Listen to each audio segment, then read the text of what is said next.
Hello and welcome to Recruiter 360 TV with me, Toby Babb, and I am delighted today to be joined by Dave Coplin. Dave, how are you? I'm doing great, Toby. Excellent. So Dave is the Chief Envisioning Officer of the Envisioners, formerly the same title over at Microsoft. You've launched into a brave new world. Tell us a little bit more about what a Chief Envisioning Officer does. Well, so first of all, it's a comedy job title, I'll have to tell you, but it came from a position of, I've spent most of my career trying to help people understand what technology is going to be when it grows up. And rather than talk about the features and the speeds and feeds of the technology, what does it enable people to do? What does it enable people to do in the world of work? And so this concept of envisioning comes up. And you know, when you work in IT, the best bet you're going to get is a comedy job title. So I thought I'd invent this Chief Envisioning Officer. But I left Microsoft last summer to really spin up this company that works with businesses and individuals about that whole thing about envisioning. Given technology can do all of these amazing things, how could that change your business? If we focused on the opportunity that creates, what is it we're doing today that we don't need to do anymore, or where are the new markets that we could get into? So it really is helping people to think differently about their future. Yeah, and you're taking that on the road, you're speaking at events all over the country, you're consulting and sitting on boards of various businesses, because tech is very much now part of the boardroom, right? Absolutely, and it's happy days for me. I've spent the best part of 3 decades knocking on people's doors, just trying to get them to care about technology. Yeah. And something magical has happened really in the last few years, where in the old days where nobody really cared about tech, you just, oh, there's the IT guys, go and talk to the IT guys. Now people understand that it's fundamental to the success of their business. Yeah. And not just in getting the plumbing right, but actually it's going to create the growth, it's going to give the opportunity for new markets and all that stuff. So typically it's the CEO or it's the board, or certainly it's the senior leadership team in the organisation are saying, look, we get it, Dave, we get the technology is important, help us do it, help us start down the path. And it becomes crucial when we're facing fundamentally transformational technologies like artificial intelligence or machine learning more specifically. Yeah. That's the pivot, that's the point at which this becomes really important. In the past when we might have been talking about migrating to the cloud, or do you know what I mean? It's the same stuff, it's just done in a slightly different way. Yeah. AI and machine learning, they change the game, and that's why the conversation becomes so important. I think that's very much the case, isn't it? You know, you think about things like cloud and various things, and it's about ease and mobility and, you know, cost saving. And you know, whilst it's interesting stuff, it's not sexy stuff around that sort of area. But when you start to think, right, you can fundamentally change the way we interact, the way that we provide customer experience and customer service, that's where it's got really absolutely into the forefront. And it's really funny because people they talk about this in the context of the 4th Industrial Revolution. Yeah. And I'm probably a bit thick, right? But when I was at school, we only talked about one industrial revolution. And it was what happened a couple of 100 years ago. And I actually think we belittle the size of the change that's being represented by machine learning and AI by calling it the 4th. You know, putting this on a par with electricity or the internal combustion engine, I think is smaller than the ultimate potential of what this technology is going to do to all of humanity. And I get that. It's like, well, hang on a minute. You know, but you know, machine learning fundamentally is going to change every aspect of not just how we do work, but how we understand how human beings exist and what we do with our body. It's going to help us solve diseases like cancer. It's going to touch every aspect of our lives. It's that big a change. Yeah. And we've got to really come to terms with that. You know, if you're a business, it's going to fundamentally change what you do. Yeah. The outcome of what you do may inevitably be the same, but the process by which you go about it has to change. The skills that you need in order to deliver the outcome of what you do fundamentally need to change. Yeah. And this is the dynamic of the conversation that we're having right now. And this is where fear comes into it. Yeah, totally. It's everyone's saying this is where, you know, this comes in and takes our job. This is where we get you know, man versus robot. Yeah. For me, and we can talk in a second about, you know, some of my thoughts around you know, the future of recruitment and such like. But for me, it's man and machine running together. Completely. And you know, walking with the robots, whichever way you want to call it. Tell us a little bit more about your thoughts on that, because that's something you've been talking about a lot, right? And really, that's my sort of passion point in all of this. We present technology as this adversarial battle. It's humans versus machines, and you know, in the media you'll see it. They'll run an article on robots, and there'll be a picture of the Terminator, or they'll talk about AI, and it's a reference to 2001: A Space. Everything you see is this dystopian. You know, they're going to take our jobs, they're going to take over the world, and I get that, and partly we're responsible for that because pop culture essentially is filled with dystopian rather than utopian visions of what technology is going to do. But it sends people in entirely the wrong direction. Yeah. And I'm not doubting for a minute that there won't be significant disruption, just as there was 200 years ago as we moved from an agricultural to an industrial society. Yeah. We're going to go through some pain in the next few decades, but we emerge in an entirely different space. And what we have to be mindful of is if you like, the size of the prize that this technology puts on the table. And when you think of it through that lens, the conversation fundamentally changes and people start to understand what they need to do. And actually, you know, for me, the key challenge is knowing that we're heading into a painful transition, how do we help people manage, make the best possible sort of way through of that transition so we minimise the kind of disruption that we'll face. And what does that look like? How do we help people through that transition? Well, so we do a number of things. I think, first of all, we help people understand what this technology really is. So when I talk about AI, I don't think about the Terminator. I actually think simply of automation. And that's something I'd love the audience to think about is rather than having that image of the Terminator in their mind when they see the word AI, just think of automation. It's just like I would have done 200 years ago. I turned up to your weaving mill with my spinning jenny and I would have changed what you did.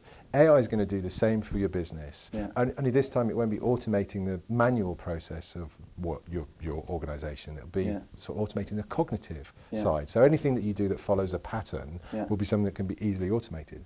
The other mistake we make is we kind of think it's an all or nothing, so the machines will take our jobs. Well, do you know what? Probably about 30% of what we all do at work, and this was in a World Economic Forum report, is something that could be displaced. That doesn't mean 30% of your workforce in terms of whole entire human beings. It means 30% of what your people do. So actually the opportunity becomes not to take out 30% from the organisation, but actually you've now got 30% spare capacity that you never used to have before.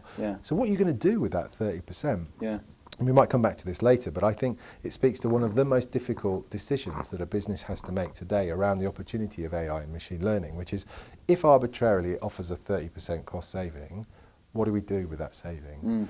The organisations that take that saving and they bank it, I think they're done. I think they're spent in 2 to 5 years because they've lost all of their ability to innovate or to react to changes in the market. The smart ones will be the ones that take a bit of the saving but use the rest of it to reinvest in the business, to reinvest in the skills as well. You're going to have some roles that will be inevitably displaced. Let's play to the easy cliches of taxi drivers and lorry drivers. I would argue you might want to add in, you know, the bottom levels of accountancy and the legal profession if you want to be provocative. And the trick is not to say, well, we don't need them. They say, well, what are they going to do now? You know, we've got spare capacity. How are we going to help them? One of the things that I think it was Aviva did recently, which I thought was really smart. They said to their call centre guys, call centres are a really easy area for automation in terms of today's machine learning. Rather than say, chatbots and all that sort of stuff, rather than say, actually, do you know what, we don't need you, they said, right, whoever wants to be retrained, put your hand up and we'll retrain you so that you can go and join some other part of the business. Fantastic. Guess what the response to that is? Because everybody puts their bloody hand up. And so it's what organisations choose to do. So if you like, it's the opportunity cost of what the technology... repatriation, effectively, isn't it? And I know that's hard. You know, I work with some businesses where the thought of getting a 30% operational cost saving, that'd be lovely. So the temptation will be to take it. But how do you be bold? How do you build that structure? So it is about sort of repivoting the organisation and what the outcomes are going to be. It's about then taking the individuals who'll be affected on that journey.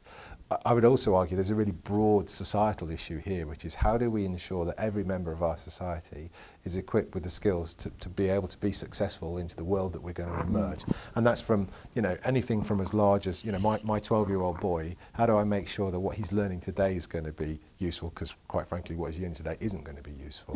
But it's also for the people who are going to be displaced tomorrow, the junior lawyers and the junior accountants and what do they do? How do we help them feel valued in a society, give them the skills to be valuable in a society that will be essentially powered by AI? I mean, that's a very interesting part, isn't it? I mean, it's you know, potentially arguably slightly off topic, but I think it's very much part of the topic is education, isn't it? You know, you look at skills, particularly in tech, and tech has been one of the most underskilled areas for a long, long time. It's the speed of change is massive. The speed of education is you know, far lower than that. And you look at it with blockchain, you look at it with, you know, crypto, you know, currency. You look at it in various different areas, and there's a whole markets that are shifting without any education other than the stuff that comes on the job. And getting people work ready for that.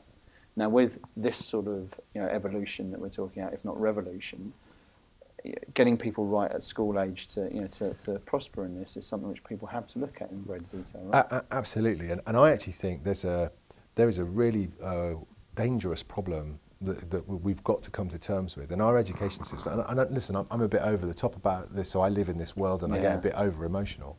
But I look at what my son's being taught. You listen to the greatest mathematicians in the world who will tell you that 80% of the maths that we're teaching our kids is irrelevant. Yeah. The only time my son's ever going to need to solve a quadratic equation is in the lesson on quadratic equations, and then if he subsequently chooses to become a maths teacher. Whereas what we're not teaching him is skills like data skill. How does he frame the right question? How can he use data to answer the questions that he'll face in his life, as an example. And then the other challenge, if you look, what we typically tend to do, and it's understandable that we would do this, is we teach younger generations about the tools that exist in our world today. And the problem with that is the tools that exist in our world today will not be the tools that get used by that generation. And what we've got to do is to get back to what are the basic principles. And so, for example, again, another World Economic Forum stats, a really lovely stat, that of all of the kids in education today, 65% of them will go into a job that does not exist today. Yeah, it's incredible. So, well, hang on a minute. So how do we do that? Well, these are skills like critical thinking and resilience and lifelong learning, and they sound really noncy at a certain level, but bloody hell, these are the things that you and I are going to need to get through the rest of our careers, to make sure that as the technology changes, that we can evolve with them. And it's back to your point about humans plus machines, is I don't know what the technology is going to be capable of, but I know as a technologist there'll be lots that the technology will not be capable, stuff that a human being has to do. So how do we make sure that the humans are in a place where they let the technology do the best that the technology can, and then they complement it with the best of human ability? This is the pivot that you've got to make at an organisational level, and we've certainly got to make it at a societal level with how we teach our young generation about the world that they're going to inherit. Yeah, I think that's a really important part, that the human skills that are so critical to things that we do on a day-to-day basis. So, the nature of the changing face of recruitment, various things. It's an automated skill. There are various technologies that are coming in all the time in recruitment. LinkedIn was going to completely disrupt it, but actually it is, to me, the ultimate form of I guess automation and intelligence that comes through from it. The industry's morphed from it to deal with that. When it was from roller discs and such like through to the pure CRM that we were there, and paper advertising, through to job boards, through to LinkedIn, is evolution of technology.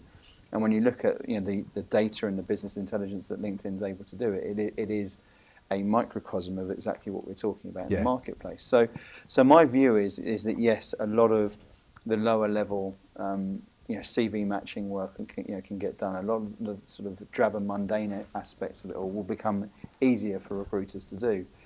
The difference is then where the science moves to art, and the art becomes the persuasion aspect of what we're doing, and how you match and mirror and understand hopes, dreams, aspirations, and all that sort of thing. And that's where our I've spoken about this in the show before, the Faster, Better, Stronger program comes into it.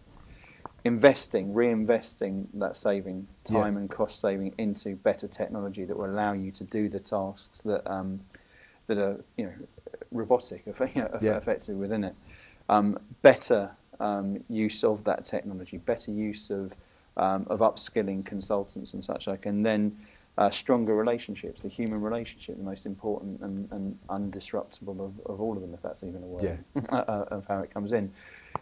Look, I know you're aware of the recruitment sector and the industry and all that sort of thing. Where do you see it evolving a little bit? Well, I mean, exactly where you sort of painted a picture there. I mean, there's a couple of things that occurred to me while you were talking. Number one, I had a lovely phrase by a guy. I was doing some work out in Ireland recently, and he was from the banking sector, but he was a technology guy. And what he said is that people have got to understand that the potential of AI is not that robots replacing humans, but it's the ability to take the robot out of the human. And I really love that, because it takes the mundane process, the stuff that actually you don't have to do, out, so that you can focus on the stuff that makes you innately human. And then the flip side of it is the bit that I'm working on now, and again, it's this context of, what kind of humans do we need to be successful in the world that I think we're going to inherit, which is a world of sort of AI and machine learning.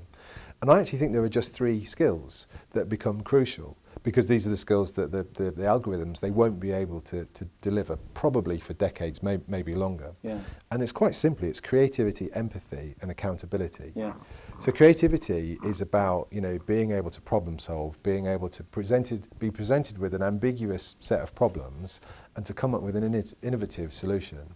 The algorithms today are limited. They're basically programmed within a pattern, so they can only operate within the pattern they've been provided with. As we stand today, the patterns can't connect to other patterns, and they certainly can't learn from other patterns. They're guided in their world. So we're going to need really creative humans who are able to deal with these problems, to manipulate the technology to find the right solution. That becomes fundamental. Second is empathy, and this is your point about, it's one thing understanding what the algorithm tells me about the capability of this individual. Matching it to the aspiration or the emotional integrity of the individual is a completely other thing. I've got algorithms that can look at your face and decide based on just what your face is doing, what emotional state you're in. I know that you're a bit bored or hungry or tired or whatever.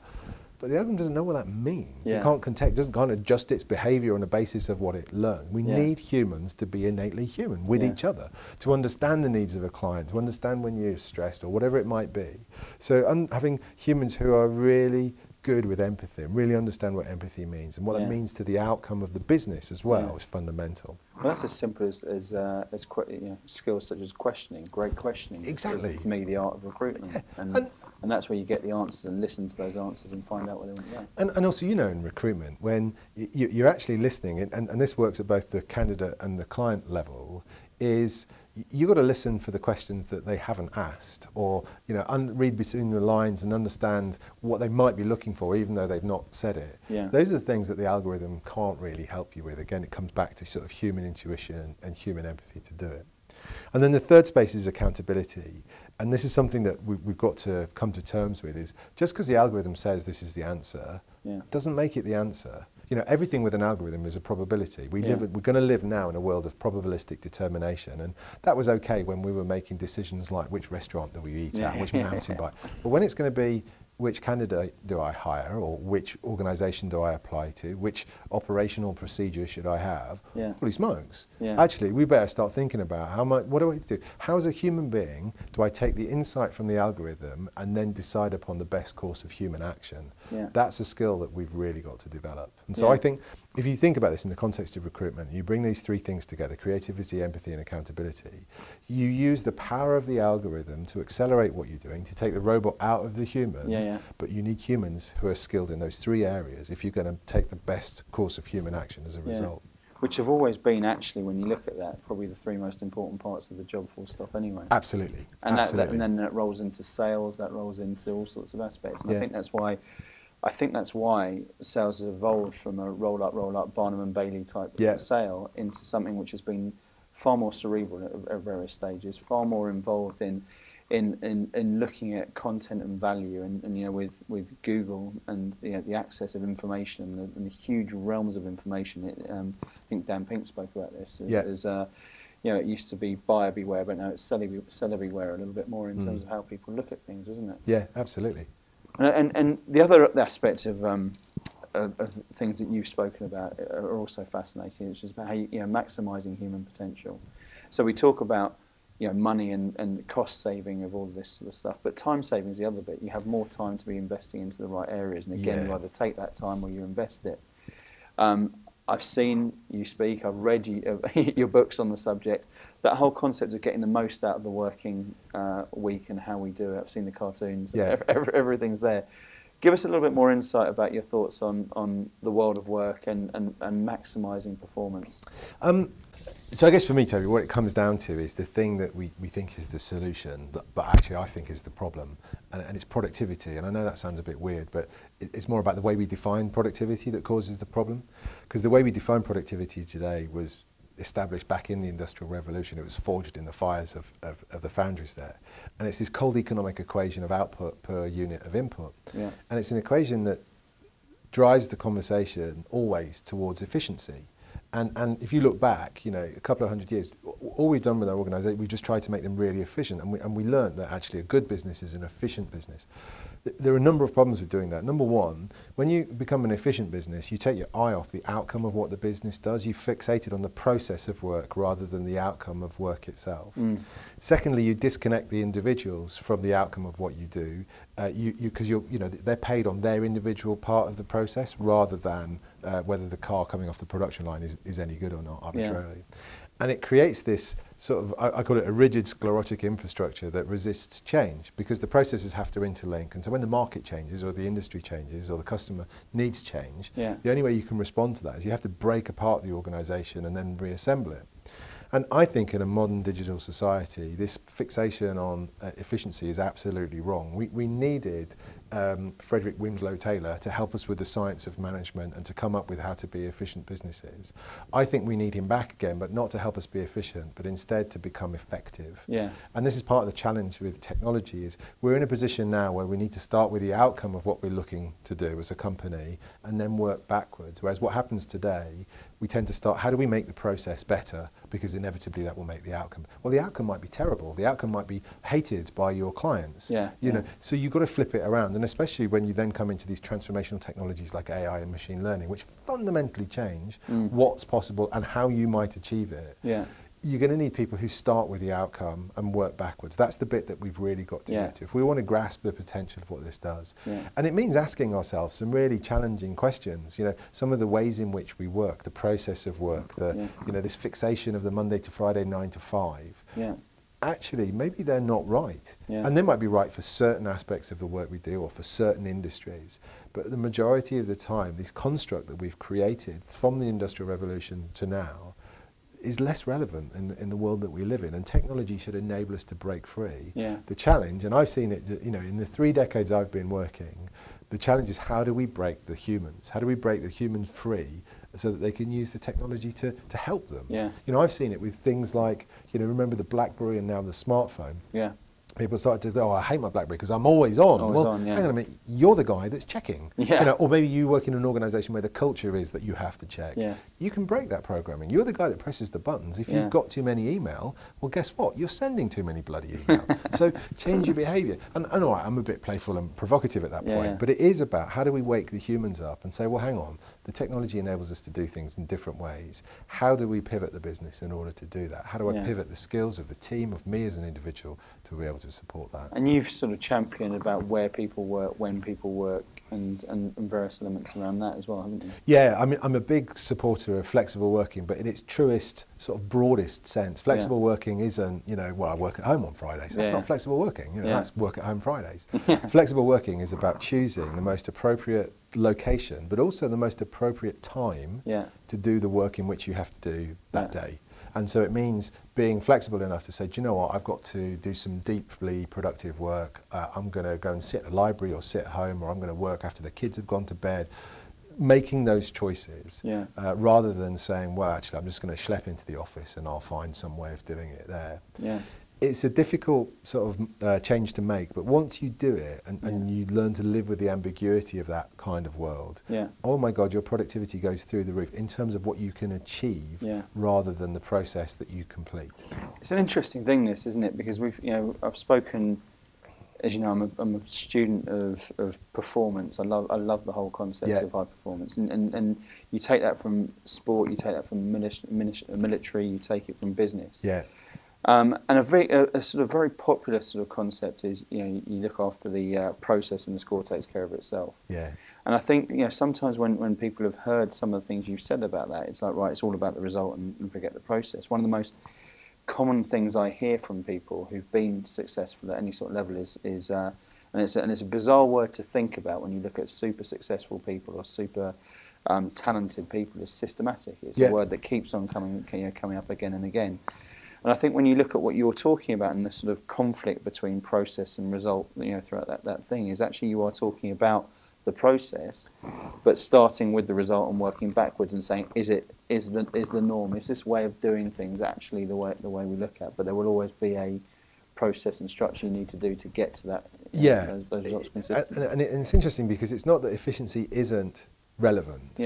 it's that it's not the be all and end all. Yeah. You know, actually, effectiveness starts first. What does it take to score a goal? Yeah. To do that? Once we understand that, then we can work backwards. It's a bit like, you know, I've seen this happen over the last couple of decades with productivity software. If we've got all of this productivity software, and we have, imagine, you know, 20 years ago, we didn't have to the same level, you know, Microsoft Office or Google or whatever it would be helping. How come we all have less time? How come our productivity as a nation is the worst it's ever been since the Second World War? Yeah. You know, surely, Dave, you technology guys, you're supposed to help. Well, it's what we choose to do with the saving. Yeah. That's the challenge. Yeah. And the problem I have today with the world of work is we can deliver a productivity saving, but what do people do with that time? Well, they go and spend it doing more bloody email. You know, this is not what we're supposed to do. And so you get locked into that process of, I'm going to answer more email because I'm now being more efficient, right? I'm getting more. Well, no, you're not helping score a goal. But it is about being systematic in what you're doing. It's about thinking, what are the behaviours that I need to do in order to get to that end result, to deliver that? And how do I make sure that I'm on top of those? Yeah, it's a very, very interesting thing, isn't it? Because I look at it back through nearly 20 years of the recruitment space, and you think about all the different tools now that weren't there. You know, it was originally faxing CVs and stuff. Like when I first got into it, it was a big fax room that was there, and now the touch of a button for emails, the CRMs and the evolution of CRMs and the speed that every software vendor who talks to us about, right, this can improve this can improve everything's about improvement. Yet you look at the output, and over 20 years, the output has pretty much been the same across the industry. You expect the same sort of numbers from your consultants. You expect the same sort of activity levels on a day-by-day basis. And I think you're exactly right. As time has moved on, you know, from people being absolutely flat out at various different stages, that time saving is replaced by noise, effectively. And if you dim the noise, and that's what, you know, where you can go for it, you could actually be doing 2-3 times the productivity by being more efficient within it. And that's for sort of and to close out the productivity piece, the difficult thing for people to come to terms with, I think, is true productivity is about doing less in more time. And you know, that in today's business world is just contradictory and counterintuitive. And yet it is those moments where you think, actually, do you know what? I'm not going to do any of that noise. I'm not going to answer my email. I'm not going to listen to the bloody phone. I'm actually going to get my head down and I'm going to solve this problem. I'm going to put some time into it. It might take me a while. It's a luxury to be able to do that, and you need to work in an organisation that can support you in doing that. But when you do and you create the space for that, oh my God, the things that you can achieve are amazing. I've seen it. I mean, I wrote a lot about the sort of the cognitive burden. I was reading a brilliant report actually earlier this week that says even having your smartphone with you, even if it's turned off and turned upside down, is enough of a cognitive burden on you that it's the same sort of implication of you having sort of sleep deprivation for several hours. Because we're so used to actually interacting and reaching for them and doing that. And you know, that's without touching the thing or even it being on, not to mention actually having the thing and being, you know what it's like, you're with your family or you're in the pub or in a meeting and someone's, you know, doing that. Oh my God. But it is about being really, really forceful and mindful about, no, I'm going to do that. I'm going to turn everything off. I'm going to sit and get this task done, and creating the mental space to be able to do that. And if you can do that as an individual, if you can do it as an organisation, you soon learn how powerful humans can be. Well, it's so addictive, isn't it? That's the issue about a lot of these sort of things, and actually sort of disconnecting is a hard thing to do. Well, I think of, I've heard this story before, but you know, there's a lot of talk about mindfulness, right? And being mindful, and I love mindfulness because to me it's kind of a spectrum. And on one level, there's what I would describe as the West Coast US definition of mindfulness, and it's meditate. And I'm not knocking that as brilliant, right? But I think about, as a Brit, the sort of the British version of mindfulness, which is about just being pragmatic. And what I talk to people about is, I think there's one really fundamental human skill we have to get good at in the 21st century, which is just being able to make a decision at any moment in time based on what I'm doing right now. Could the technology help me, yes or no? If the answer is yes, fantastic, fill your boots, right? Jump in. But if the answer is no, turn it off, put it down. And it's hard because the technology is enticing, but if you can practice that and you can get those around you, whether it's your family or your team to do it, the conversations change, they really change, and we stop being zombies to the technology and instead we become the masters. Well, it's a fascinating topic. We could be talking about it for both of us passionately for a long, long time. But I'm going to ask you one last question, and it's a question I always finish the show with, which is if you could tell us just one thing, if you could, think about the people at home there who are watching at the moment and say, there is one thing here that I think, one bit of advice that I would give to you, what would that be? So the best bit, as a technologist, the best bit of advice I'd like to give you and your audience is to recount a tale from Pablo Picasso, of all people, who he's being interviewed by some art magazine. It's the mid-60s, right? And they ask him this brilliant question. Why you would ask Pablo Picasso? I don't know, right? I wasn't there. But they said, hey, Pablo, what do you think about computers? And even though the computers in Pablo's mid-60s Paris are different to the computers you and I have in our pockets and on our desks, answer was perfect, right? Because he just said, computers are useless. All they can give me is answers. Yeah. What I need is something that can ask the right questions. Yeah. And I think the single most important thing that anybody can do when it comes to the future is to figure out what is the question that you're actually trying to answer. Yeah. And that might be you as an individual, it might be you as a team, it might be you as an organisation. Yeah. But if you can help people engage with and understand and be crisp and clear about that question, that's when you get the outcome. That's where you get truly productive. Yeah. That's where you get the technology will make short work of the results at that point and really deliver what you need to do. But you cannot do it if you don't understand what the question is that you're trying to answer. Yeah. Do you know what? I couldn't be more pleased that you gave that as a question or an answer. To me, great questioning is the answer. Is the most important thing, full stop. It's the most important thing in a recruiter's job. It's the most important thing as a business owner. I think it's the most important thing for everything as we move forward. So I couldn't agree with you more. Dave, it's been absolutely brilliant. Look, these are two books here: Business Reimagined and the Rise of the Humans that you've authored. They are brilliant reads, and I would highly recommend anyone getting in touch or watching this to follow up. It talks in much more detail about everything you've touched on so far. How can people get in touch with you? I'm a dead easy guy to find, so any search engine will find me, so Dave Coplin. I'm on Twitter at dcoplin, and you'll find my website at theenvisioners.com. Envisioners.com, and it's so exciting for you to have moved away from that corporate world and doing what you're doing at the moment. I wish you the very, very best of luck with it. Thanks very much for talking to us today. Thanks, Toby. Thanks for having us. Thanks to everyone for watching, and we'll see you soon on another episode of Recruiter 360 TV. Thanks a lot.